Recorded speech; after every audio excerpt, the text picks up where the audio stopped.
Hello friends, welcome back to our channel your baby we care. I hope आप सब बहुत अच्छे होंगे और हमारी वीडियोस को बहुत ज़्यादा एंजॉय कर रहे होंगे और ये सारे वीडियोस आपके लिए कहीं ना कहीं हेल्पफुल होंगे।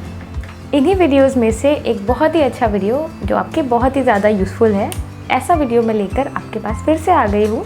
ये वीडियो है related to postpartum care after the delivery when you have a C section. यानी कि जब आपकी डिलीवरी सी सेक्शन के थ्रू या सीजेरियन के थ्रू हो रही है और उसके बाद आपको अपना बहुत ख्याल रखना पड़ता है, ऐसी कौन सी ज़रूरी बातें हैं जिन्हें आपको ध्यान देना है जिससे आपकी रिकवरी बहुत जल्दी हो सके और आप जल्दी से जल्दी रिकवर करके वापस पहले जैसी एक्टिव और हेल्दी हो सकें। तो हमारे साथ इस पूरे वीडियो में शुरू से लेकर एंड तक बने रहें। इसमें आपको बहुत सारी अच्छी और यूज़फुल टिप्स मिलेंगी जो शायद आपको कहीं और नहीं मिलेंगी।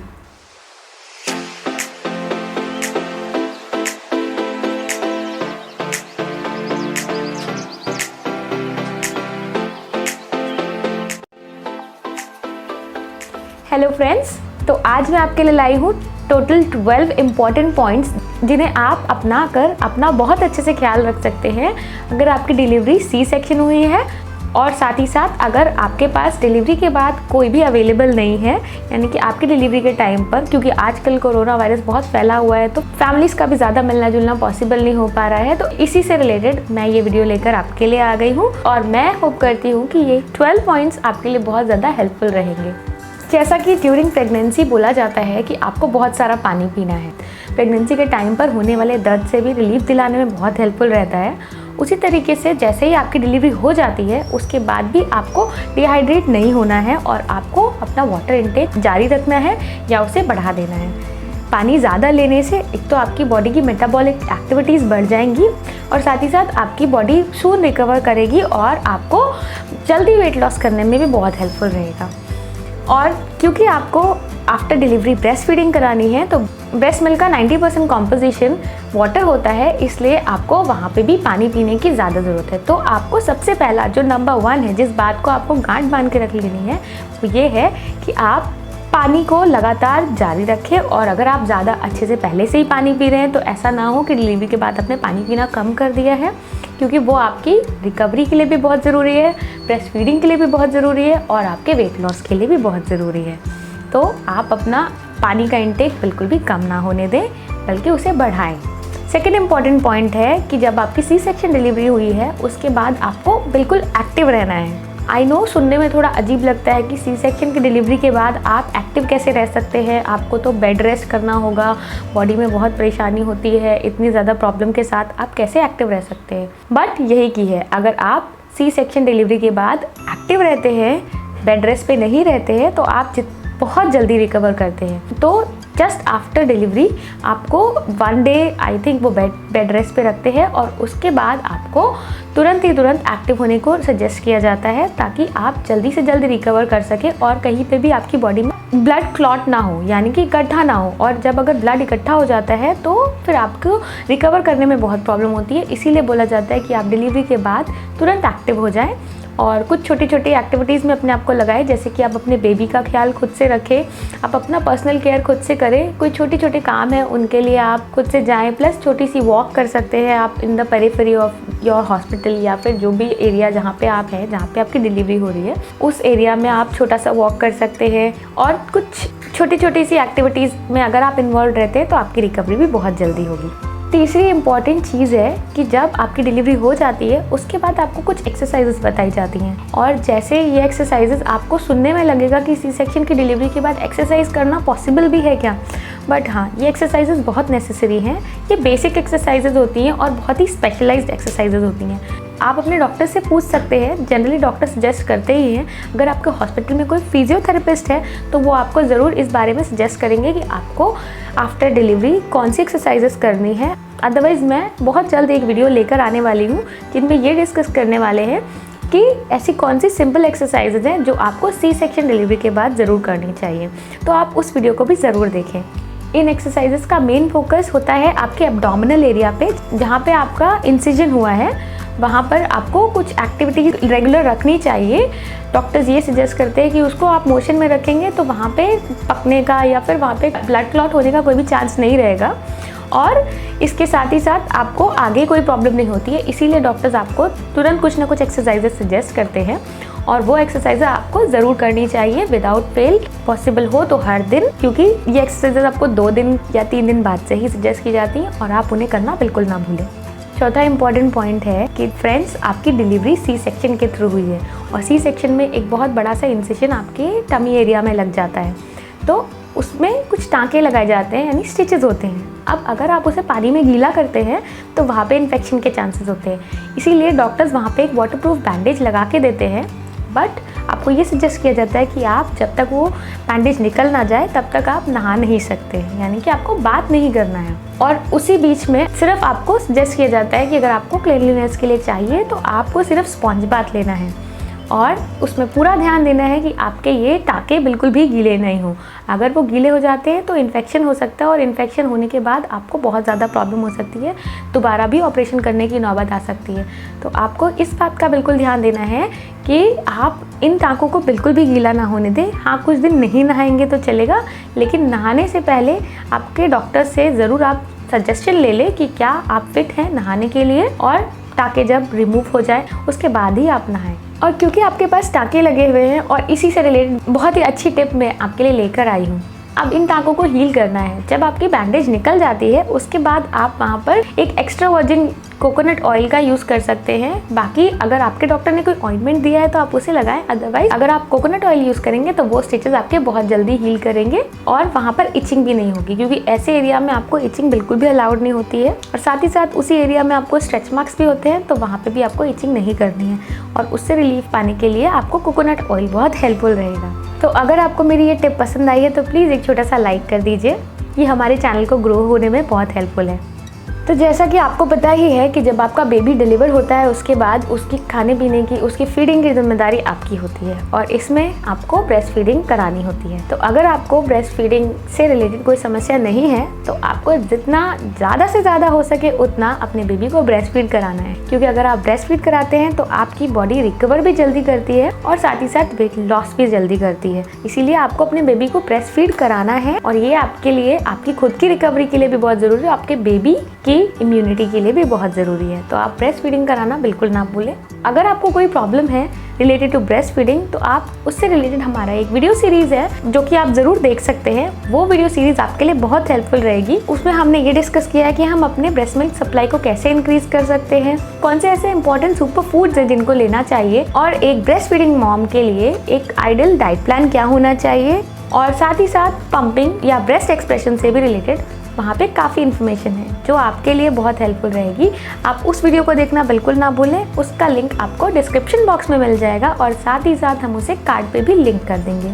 फिफ्थ इम्पॉर्टेंट पॉइंट है कि अगर आपकी डिलीवरी होती है उसके बाद आपने, क्योंकि प्रेगनेंसी के टाइम पे बहुत वेट पुट ऑन किया होता है, तो उस टाइम पे आपको बहुत टेंशन होने लगती है कि आपने इतना वेट पुट ऑन किया है, अब वो लूज़ कैसे होगा। और साथ ही साथ आपको इंसेशन है जिसकी वजह से आपको लगता है कि आप कुछ एक्सरसाइजेस नहीं कर सकती हैं और अब ये वेट लूज़ कैसे होगा। तो आपको डॉक्टर्स भी यही सजेस्ट करते हैं कि आप किसी जल्दी में मत रहें, क्योंकि अगर आप जल्दबाजी में रहेंगे और वेट लूज़ करने के चक्कर में आपने अपने बेबी को ब्रेस्ट फीड नहीं कराया या फिर आप बहुत जल्दी से वेट लूज कराने के लिए कुछ एक्टिविटीज़ में लग गए, जैसे कि हैवी वेट लिफ्टिंग या ऐसी कुछ चीज़ें, तो वो आपको बहुत हार्मफुल है। आप ऐसी चीज़ें बिल्कुल ना करें। वेट लूज आप स्लोली करेंगे तो आपको ज़्यादा हेल्पफुल रहेगा। ये आपको आगे चल के स्ट्रेच मार्क्स को रिमूव करने में भी बहुत हेल्पफुल रहता है। और क्योंकि मैंने आपको अपने स्ट्रेच मार्क्स से रिलेटेड वीडियो में बताया है कि आप किस तरीके से वेट को ज़्यादा जल्दी गेन करते हैं और ज़्यादा जल्दी लूज़ करते हैं, दोनों ही कंडीशन में स्ट्रेच मार्क्स बढ़ने की संभावनाएं रहती हैं।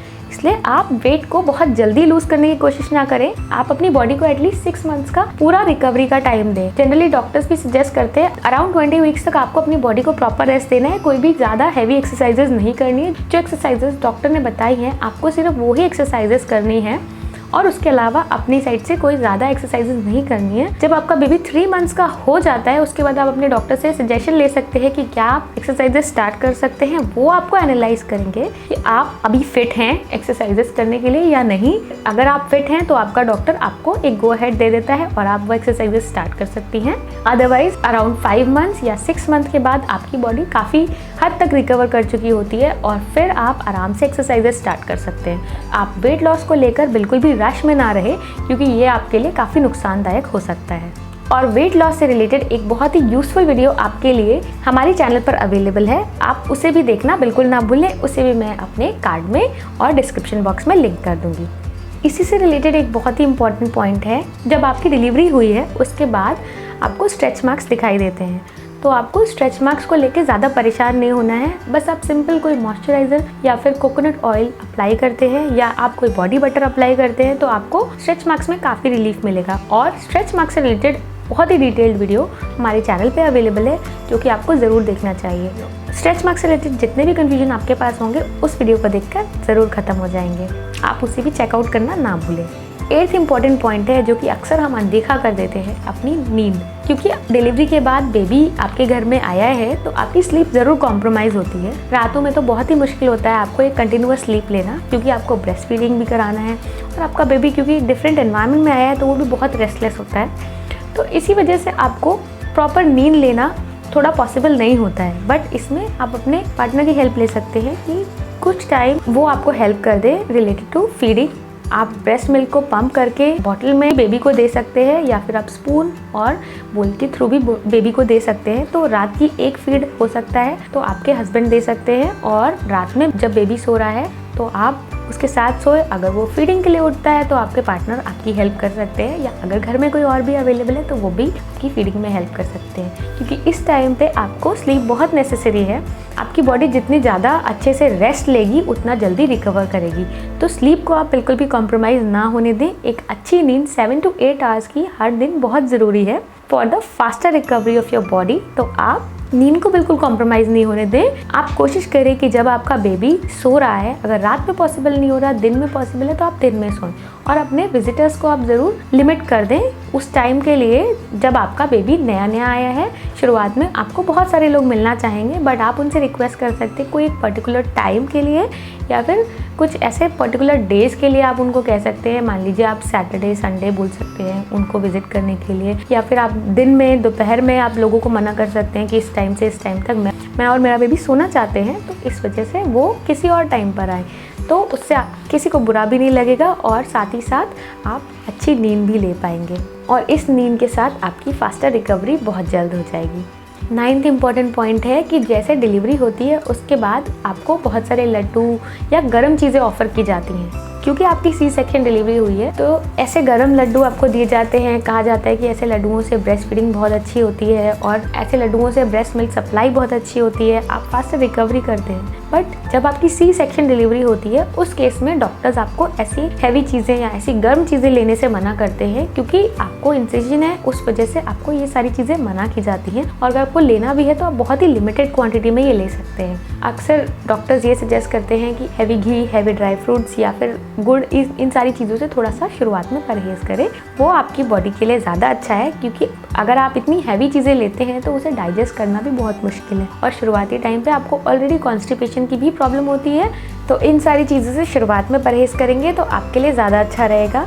10वां इम्पॉर्टेंट पॉइंट है कि आफ्टर डिलीवरी आपको अपने खाने पीने का, अपनी डाइट का बहुत ज़्यादा ध्यान देना है। क्योंकि जब आप प्रेग्नेंट होते हैं उस समय तो आप बहुत ध्यान रखते हैं अपना खाने पीने का, बट जब आपकी डिलीवरी हो जाती है उसके बाद आपका सारा ध्यान प्लस आपके घर वालों का सारा ध्यान सिर्फ बेबी की तरफ हो जाता है। और जब आपको ब्रेस्ट फीड कराना है उस टाइम पे और भी ज़्यादा इम्पोर्टेंट हो जाता है। तो इसलिए आपको ऐसा ध्यान देना है कि आप एक बहुत ही अच्छी न्यूट्रिशियस डाइट लें, बट आप कुछ किसी भी तरीके का स्पाइसी फूड ना लें।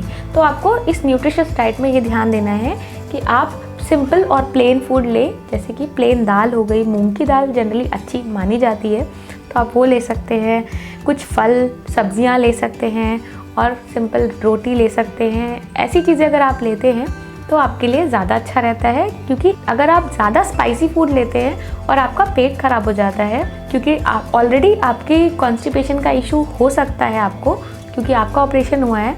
तो उसी के साथ अगर आपको मान लीजिए आपका पेट ख़राब हो जाता है तो उसमें आपको और ज़्यादा प्रॉब्लम हो सकती है, क्योंकि आप शुरुआत में जब ऑलरेडी इतने पेन में हैं और उस टाइम पे आपको बार बार वॉशरूम जाना पड़े तो आप समझ सकते हैं कि आपको कितनी तकलीफ़ होगी। इसीलिए सजेस्ट किया जाता है कि आप कोई सिंपल फूड खाएं, स्पाइसी फूड ना खाएं, साथ ही साथ आप जंक फूड ना खाएं और बहुत ही ज़्यादा ऑयली फूड भी ना खाएं, क्योंकि ये सभी तरीके का फूड आपको बहुत ही ज़्यादा प्रॉब्लम दे सकता है और आपकी रिकवरी को जल्दी नहीं उल्टा डिले कर सकता है। आफ्टर डिलीवरी जब आप ब्रेस्ट फीडिंग मॉम हैं तो आपको किस तरीके से क्या लेना चाहिए और कितना लेना चाहिए, इससे रिलेटेड हमने एक डाइट प्लान बनाया है जो कि हमारे चैनल पे अवेलेबल है। आपको उस डाइट प्लान वाले वीडियो को ज़रूर देखना चाहिए, वो आपको बहुत ही ज़्यादा हेल्पफुल रहेगा। और साथ ही साथ ब्रेस्ट फीडिंग मॉम के लिए कौन से सुपर फूड्स हैं या गैलेक्टोगॉग्स हैं, उस पर भी रिलेटेड हमारा एक वीडियो अवेलेबल है, तो आप उसे भी चेकआउट करना बिल्कुल ना भूलें। उनके भी लिंक्स आपको डिस्क्रिप्शन बॉक्स में और कार्ड पे मिल जाएंगे। इस टाइम पे आपको अच्छा खाना तो खाना है, लेकिन आपको ये भी अवॉइड करना है कि आप बहुत ज़्यादा मीठा ना खाएं, क्योंकि अक्सर प्रेगनेंसी के टाइम पे लास्ट फेज़ में हमें मीठा खाने को मना कर दिया जाता है ताकि हमें जेस्टेशनल डायबिटीज़ ना हो, तो वो सारी क्रेविंग आपकी आफ्टर डिलीवरी शुरू हो जाती है। और जैसे आपको लगता है कि अब क्योंकि आप प्रेग्नेंट नहीं हैं तो आप कुछ भी खा सकते हैं, तो ऐसा आपको नहीं करना है। जब आपकी डिलीवरी हो जाती है उसके बाद आपको मीठा बहुत ही कम खाना है, क्योंकि अगर आपने ज़्यादा मीठा खाया तो एक तो आपके स्टिचेस को हील होने में ज़्यादा टाइम लगता है, दूसरी चीज़ ये है कि आपको वेट पुट ऑन करने का भी चांस ज़्यादा रहता है, क्योंकि ऑलरेडी आपकी बॉडी में इतनी प्रॉब्लम्स हैं, आपको रिकवरी चाहिए, और उसी टाइम पे अगर आप बहुत मीठा खाते हैं तो आपका वेट घटने की जगह बढ़ जाता है। और आफ्टर 6 मंथ जब आप ट्राई करते हैं तो वो वेट लूज़ करना ज़्यादा मुश्किल होता है, इसलिए आप मीठे को भी बहुत ज़्यादा अवॉइड करें। 11th पॉइंट ये रहेगा कि जब आपकी डिलीवरी हुई है उसके बाद आप कोई भी हैवी चीज़ ना उठाएं, यानी कि जब आपके घर में कुछ काम आप कर रहे हैं उस टाइम पे अगर कुछ हैवी चीज़ें, मान लीजिए आपको सिलेंडर चेंज करना है या कोई हैवी कंटेनर जिसको आपको इधर से उधर रखना है, तो उस टाइम पर आप किसी की हेल्प लीजिए। आप खुद से उसे उठाने की कोशिश ना करें, क्योंकि अप टू 6 मंथ आपको बहुत ज़्यादा ध्यान रखना है कि किसी भी तरीके का हैवी चीज़ को ना उठाएं, क्योंकि अगर आप इस तरीके की कोई भी हैवी चीज़ उठाते हैं और उसका असर सीधा आपके पेट पे आता है, जहाँ पे आपको ऑलरेडी स्टिचेस दिए हुए हैं, और वो स्टिचेस हो सकता है कि इस हैवी वेट की वजह से खुल जाएं और वो आपको काफ़ी प्रॉब्लम करते हैं और आपकी रिकवरी काफ़ी डिले भी कर देते हैं, और आपको दोबारा डॉक्टर के पास जाकर चेक कराना पड़ता है, और वो आपके लिए बहुत ज़्यादा बड़ी समस्या हो जाती है, क्योंकि आगे हो सकता है आपको दोबारा ऑपरेशन भी हो जाता है, क्योंकि अगर उन टाँकों में इन्फेक्शन हो जाता है उस केस में ऑपरेशन फिर से भी कराना पड़ता है, या आपको दोबारा वो टाँके दिए जाते हैं और वो टाँके काफ़ी टाइम लेते हैं फिर से रिकवरी में। स्टिचेस जो है वो आपको सिर्फ ऊपर से नहीं, ऊपर से देखने में लगता है कि वो हील हो गए, बट अंदर 7 लेयर्स ऑफ योर स्किन उसमें इंसेशन होता है, इसलिए आपको बहुत ज़्यादा ध्यान देना है कि आप इस टाइम पे जब तक आपके 6 महीने नहीं हो जाते आफ्टर डिलीवरी आप बिल्कुल भी किसी भी भारी चीज़ को ना उठाएं। 12वां इम्पॉर्टेंट पॉइंट है कि आप अपने आप को ठंड और जुकाम या खांसी से बचा के रखें। जब आपकी डिलीवरी होती है और आपको सी सेक्शन की डिलीवरी होती है, उस टाइम पे आपको जब किसी भी तरीके के खांसी, जुकाम या सर्दी लग जाती है, उस टाइम पे जब आप छींकते हैं, खांसते हैं, तो उस टाइम पे सारा असर आपके पेट पे जाता है, और जब वो पेट पे आप जब छींकने से असर पड़ता है तो वो टाँकों पे भी असर कर सकता है। इसलिए डॉक्टर ये सजेस्ट करते हैं कि अप टू 6 मंथ आप अपना बहुत ज़्यादा ध्यान रखें, किसी भी तरीके की सर्दी, खांसी बिल्कुल नहीं होने दें, और साथ ही साथ घर में इस तरीके का कोई भी छौंक या तला भुना कुछ भी ऐसी चीज़ ना खाएं, ना बनने दें जिससे आपको छींकें आ सके। आपको किसी चीज़ से एलर्जी है तो आप उसको अपने घर से दूर करें। कई बार होता है कि हमें किसी फ्लावर से स्पेशली एलर्जी होती है या किसी ऐसी चीज़ से एलर्जी होती है, डस्ट से एलर्जी है, तो आप बिल्कुल ध्यान दें कि अगर आपको ऐसी कोई भी चीज़ जिससे एलर्जी है और आपको उसके बारे में पता है तो प्लीज़ आप उसे अपने पास से दूर करें, क्योंकि अगर आपको छींक या सर्दी या खांसी ऐसी कोई प्रॉब्लम होती है तो वो भी आपके टाँकों पर डायरेक्ट असर करती है और फिर आपको रिकवरी में ज़्यादा टाइम लग सकता है। इसलिए आप सर्दी, खांसी, ज़ुकाम से भी बच के रहें। ये थे मेरे 12 पॉइंट्स जिनकी मदद से आप बहुत जल्दी रिकवर कर सकते हैं। अगर आपकी डिलीवरी सी सेक्शन हुई है और साथ ही साथ अगर आप अकेले हैं, आपके पास कोई और अवेलेबल नहीं है, तो आप बहुत ज़्यादा ध्यान दें इस बात का कि आपको अपने आसपास की हाइजीन बहुत अच्छे से मेंटेन करनी है। आप अपने पास एक सैनिटाइज़र की बॉटल हैंडी रखें, क्योंकि जितना ज़्यादा आप अपने आप को हाइजीनिकली रखेंगे, अपने एरिया को हाइजीनिकली रखेंगे, उतना आपके लिए हेल्पफुल रहेगा। इससे आपको किसी भी तरीके के जर्म से इन्फेक्शन होने के चांसेस नहीं रहते हैं और आप ज़्यादा से ज़्यादा बीमार नहीं पड़ते हैं, क्योंकि इस टाइम पे अगर आप बीमार पड़ते हैं और आपके पास कोई हेल्प के लिए भी नहीं है तो वो ज़्यादा बड़ी समस्या हो जाती है। इसलिए आप इस टाइम पे हाइजीन का बहुत ध्यान रखेंगे तो वो आपके लिए बहुत हेल्पफुल रहेगी। और ऑलरेडी यहाँ पे पैंडेमिक फैला हुआ है, इस वजह से तो और भी ज़्यादा ज़रूरी हो जाता है कि आप अपने हाइजीन का बहुत ज़्यादा ध्यान रखें। और अभी हमारी लिस्ट में एक लास्ट पॉइंट जिसे मैं बोनस टिप कहूँगी वो भी बचा हुआ है। तो लास्ट पॉइंट ये रहेगा कि जब आपकी डिलीवरी सी सेक्शन के थ्रू होती है तो आप सीढ़ियों से ऊपर नीचे बिल्कुल ना करें, यानी कि आपको स्टेयर्स का यूज़ बार बार नहीं करना है। अगर आपको ऊपर नीचे जाना है, अगर आपकी बिल्डिंग में लिफ्ट की फैसिलिटी है तो आप लिफ्ट का यूज़ करें, अगर नहीं है तो आप अवॉइड करें, जितना कम से कम सीढ़ियाँ यूज़ कर सकते हैं। क्योंकि अगर आपने बार बार सीढ़ियाँ चढ़ा तो उससे भी आपके टाँकों पर डायरेक्ट असर पड़ता है और आपकी रिकवरी काफ़ी डिले हो जाती है। इसलिए आपको 6 महीने तक स्टेयर्स का यूज़ नहीं करना है, यानी कि आपको सीढ़ियों से ऊपर नीचे बार बार नहीं करना है, क्योंकि ये भी आपको काफ़ी प्रॉब्लम करता है जब आप सी सेक्शन से रिकवरी करना चाहते हैं तब। आई होप कि आपको मेरी 12 इंपॉर्टेंट पॉइंट्स और 2 बोनस टिप्स बहुत ज़्यादा अच्छी लगी होंगी। अगर ऐसा है तो हमारे वीडियो को लाइक कर दीजिए। अगर आपको इस वीडियो की टिप्स यूज़फुल लगती हैं तो आप किसी और के साथ भी शेयर करिए जिसे इस तरीके की इन्फॉर्मेशन की ज़रूरत है। अब आप हमें फेसबुक, इंस्टाग्राम, पिंटरेस्ट पे भी फाइंड आउट कर सकते हैं, जिनके लिंक्स आपको डिस्क्रिप्शन बॉक्स में मिल जाएंगे। हम आपके लिए ऐसे ही और वीडियोज़ लाते रहेंगे। तब तक आप अपना बहुत ख्याल रखें, अपने बेबी का बहुत ज़्यादा ध्यान रखें और मैं आपको बहुत ही ज़्यादा हैप्पी और हेल्दी रिकवरी विश करती हूँ। आप उस टाइम तक हमारे दूसरे वीडियोस को देखें। हमारे चैनल पर बहुत ही ज़्यादा अच्छे और यूज़फुल वीडियोस अवेलेबल हैं related to pregnancy care, mom care during pregnancy, baby care and newborn care. तो आप हमारे इन सारे वीडियोस को ज़रूर चेकआउट करें और हमारे चैनल को सब्सक्राइब करें। सब्सक्रिप्शन से हमें मोटिवेशन मिलता है और हम आपके लिए ऐसे ही बहुत सारे यूज़फुल वीडियोस जल्द से जल्द लाते रहेंगे। Bye bye.